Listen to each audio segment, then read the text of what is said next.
Bien-aimés dans le Seigneur, soyez bénis, soyez encouragés. Pour le nom puissant et glorieux de Jésus-Christ, je remercie l'Éternel pour cette nouvelle vie qu'il nous donne, parce que le Seigneur nous renouvelle la vie gratuitement.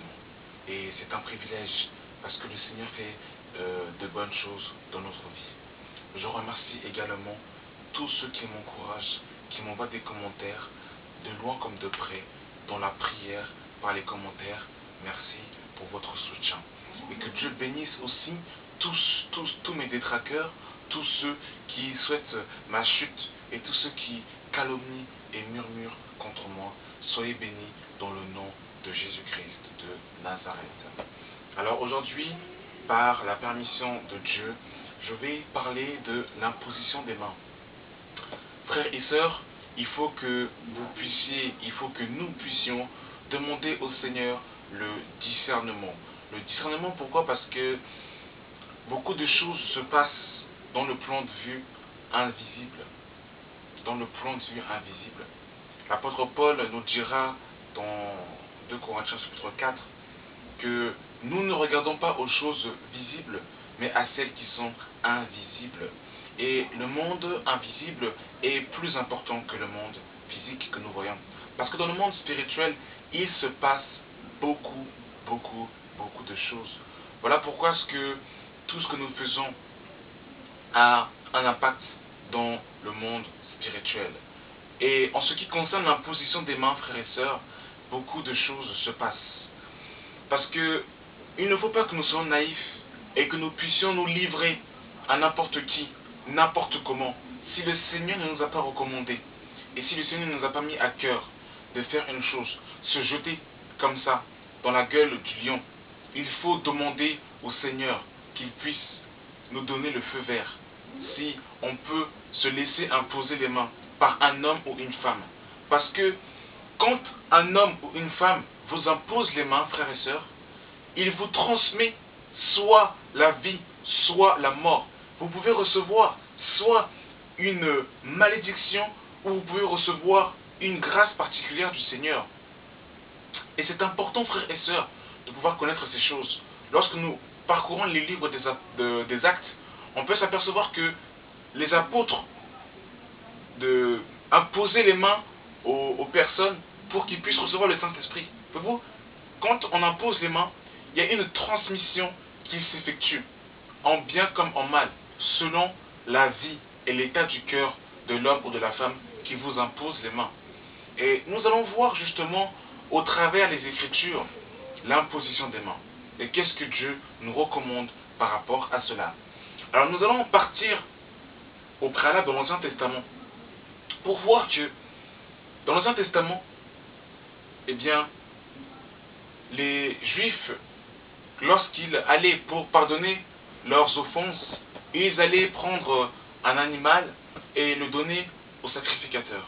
Et la personne qui ramenait l'animal au sacrificateur imposait les mains justement sur la bête. Et le sacrificateur égorgeait la bête. Et il y avait comme une sorte de transfert. C'est comme si les iniquités, les fautes de cette personne allaient dans la bête. Et quand cette bête était exécutée, eh bien, les fautes de cette personne étaient transférées sur la bête. Et le sang de cet animal n'ôtait pas, mais couvrait le péché. Nous sommes pour cela dans Lévitique chapitre 1, à partir du verset 2, qui nous dit ceci: lorsque quelqu'un d'entre vous fera une offrande à l'Éternel, il offrira un bétail, du gros ou du menu bétail. Si son offrande est un holocauste de grand bétail, il offrira un mâle sans défaut. Il offrira à l'entrée de la tente d'assignation devant l'Éternel pour obtenir sa faveur. Écoutez, il posera sa main sur la bête de l'holocauste qui sera agréée de l'Éternel pour lui servir d'expiation.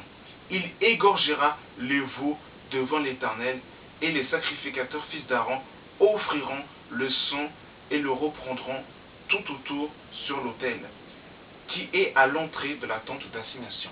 Donc voyez-vous, voilà comment dans l'Ancien Testament on procédait pour l'expiation des fautes des enfants d'Israël. Il est ramené un animal, à l'occurrence qui était un mâle sans défaut.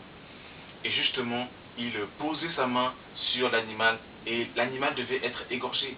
Et il y avait comme une sorte de transfert qui s'effectuait par imposition des mains. Voyez-vous? Et nous rentrons maintenant dans le Nouveau Testament. Nous sommes dans 1 Timothée.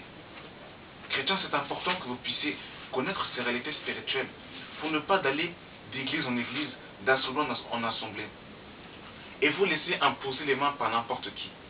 Je suis dans 1 Timothée chapitre 5, le verset 22, qui nous dit ceci.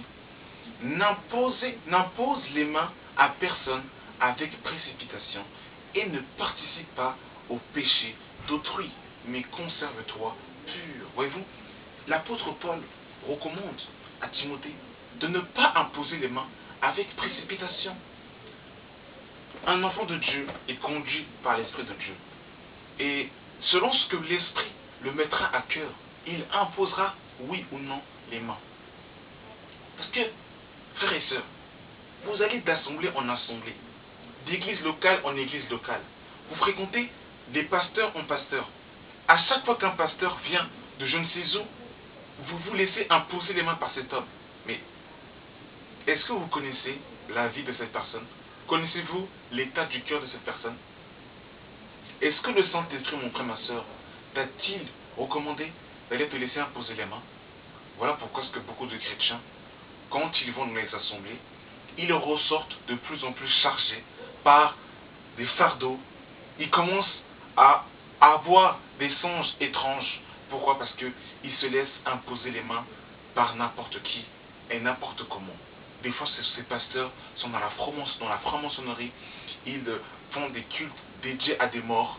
Ils consultent des féticheurs et ils vous imposent les mains. Ce n'est pas pour vous, ce n'est pas pour créer la peur dans votre cœur, mais c'est pour que vous puissiez prendre conscience de ces réalités spirituelles et avoir un discernement aiguisé et être sensible au Saint-Esprit.